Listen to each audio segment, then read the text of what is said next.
everyone, வணக்கம். Welcome to happy snacking. இன்னைக்கு நம்ம சேனல்ல ரொம்பவே சூப்பர் கிறிஸ்பியான ஒரு ஸ்டார்டர் தான் பார்க்க போறோம். ஃபிஷ் ஃபிங்கர்ஸ் எப்படி பண்றதுன்னு பார்க்கலாம் வாங்க. நீங்க இன்னும் நம்மளோட சேனலை சப்ஸ்கிரைப் பண்ணலனா மறக்காம சப்ஸ்கிரைப் பண்ணிக்கோங்க. பக்கத்துல இருக்க பெல் பட்டனையும் பிரஸ் பண்ணிக்கோங்க. ஃபிஷ் ஃபிங்கர்ஸ் செய்யறதுக்கு 1/2 கிலோ அளவுக்கு வஞ்சரம் மீன் எடுத்திருக்கேன். இதுக்கு வஞ்சரம் மீன் தான் யூஸ் பண்ணணும்னு இல்ல, முள் இல்லாத மீன் எடுத்துக்கோங்க, அப்பதான் சாப்பிடுறதுக்கு நல்லா இருக்கும். இது போல விரல் நீளத்துக்கு நான் கட் பண்ணி எடுத்திருக்கேன். இந்த சைஸ்க்கு கட் பண்ணிக்கோங்க, அதாவது உங்க விரல் நீளத்துக்கு கட் பண்ணிக்கோங்க, அதை விட சின்னதா வேண்டாம். இப்போ இதை நல்லா மேரினேட் பண்ணிக்கலாம். ஊற வைக்கிறதுக்கு 1/2 எலுமிச்சை பழத்தோட சாறு சேர்த்துக்கலாம். 1 டீஸ்பூன் இஞ்சி பூண்டு விழுது, 1/4 டீஸ்பூன் மஞ்சத்தூள், 1/2 டீஸ்பூன் மிளகாய் தூள், 1 டீஸ்பூன் தனியாத்தூள், 1/2 டீஸ்பூன் சீரகத்தூள், 1/2 டீஸ்பூன் மிளகுத்தூள், தேவையான அளவு உப்பு, இதெல்லாத்தையும் சேர்த்து நல்லா கலந்து விடுங்க.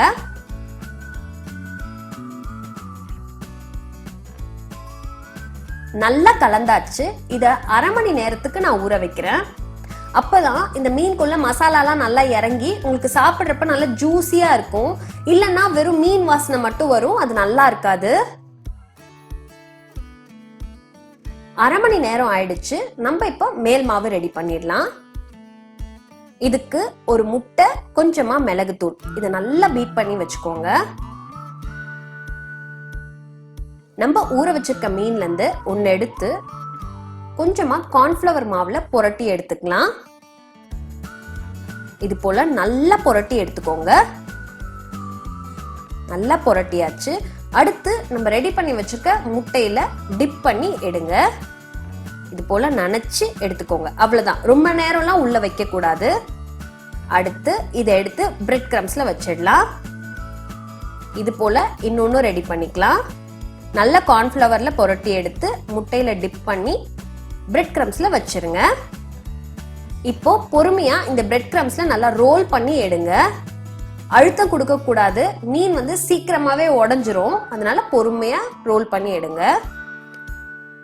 பாருங்க, இது மாதிரி மேல நல்லா கோட் ஆகி இருக்கணும். அதுக்காக தான் நம்ம முட்டையில நனைச்சு எடுக்கிறோம். அது நல்லா ஈரமா இருக்கிறதுனால இந்த பிரெட் கிரம்ஸ் வந்து நல்லா ஒட்டிக்கும். இப்ப எல்லா மீன் துண்டுகளையும் இது போல ரெடி பண்ணிட்டோம். இதை வந்து 1/2 மணி நேரம் அளவுக்கு நான் ஃப்ரீசர்ல வைக்க போறேன். அப்படி வச்சிங்கன்னா தான் நம்ம ஃபிஷ் ஃபிங்கர்ஸ் பண்றப்போ எண்ணெல்லாம் இழுக்காம நல்லா கிறிஸ்பியா கிடைக்கும்.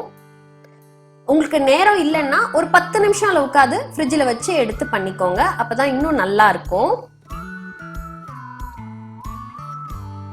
1 மணி நேரம் ஆயிடுச்சு. இப்ப ஃப்ரீசர்ல இருந்து எடுத்து நம்ம பொரிச்சு எடுத்துடலாம். பொரிக்கிறதுக்கு தேவையான அளவு எண்ணெய் சூடு பண்ணிக்கலாம். எண்ணெய் வந்து ரொம்ப சூடா வச்சுக்காதீங்க. அப்படி வச்சீங்கன்னா மேல இருக்க பிரெட் கிரம்ஸ் வந்து சீக்கிரமாவே கரிஞ்சிரும். மிதமான சூட்ல வச்சு நம்ம இதை வேக வைக்க போறோம். அப்பதான் உள்ள இருக்க மீனும் நல்லா வேகும், வெளியே இருக்க பிரெட் கிரம்ஸும் நல்லா பொன்னிறமாகும். ஒன்னொன்னா பொறுமையா எண்ணெய்க்குள்ள சேர்த்துருங்க. இப்போ எல்லாத்தையும் எண்ணெய்க்குள்ள சேர்த்தாச்சு. இப்போ உங்களுக்கு பாத்தீங்கன்னா தெரியும், போட்ட உடனே நிறைய பபிள்ஸ் வரும். அதனால கம்மியாக கம்மியாக உள்ள மீனும் வெந்துரும், வெளியும் பொன்னிறமா ஆகிடும். இந்த ஸ்டேஜ்ல நம்ம திருப்பி போட்டுடலாம். அதே மாதிரி இதையும் ஒரு 3ல இருந்து 4 நிமிஷம் விட்டீங்கன்னா இந்த பக்கமும் நல்லா பொன்னிறமாயிடும். 2 பக்கமும் நல்லா பொன்னிறம் ஆயிடுச்சு. நல்லா எண்ணெயில இருந்து வடிகட்டி எடுத்து வச்சிடலாம். ரொம்பவே சூப்பரான ஃபிஷ் ஃபிங்கர்ஸ் ரெடி ஆயிடுச்சு. இப்போ நம்ம இதை பரிமாறிடலாம். நீங்களும் இதை செஞ்சு பார்த்துட்டு எப்படி இருந்துச்சுன்னு காமெண்ட் செக்ஷன்ல சொல்லுங்க.